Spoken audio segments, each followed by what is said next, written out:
হা হা হা, সবাই দেখো, এই বুড়ি কিনা কাগজের ষাঁড় নিয়ে এসেছে। বুড়ি, এই কাগজের ষাঁড় নিয়ে আমাকে হারাতে পারবি না। দেখাই যাক কার কত দম। এই নে বুড়ি, তোর খেলা শেষ।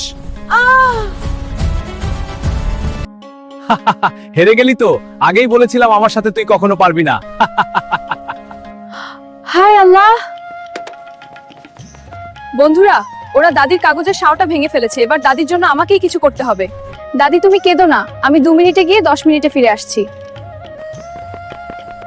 এই তো পেয়েছি, এটা মেরামত করলে দারুণ কাজ করবে। ব্যাস, ভালো করে ওয়েল্ডিং করে দিয়েছি। এবার দাদি হবে সুপার ফাস্ট। এই বুড়ো, এবার দেখা যাবে কার কত দম। এই তো, একবার হেরেও শিক্ষা হয়নি। ঠিক আছে, আয় দেখি। বুড়ো কেমন লাগে? বন্ধুরা, দাদি জিতে গেছে। তোমরা লাইক সাবস্ক্রাইব করে দাও।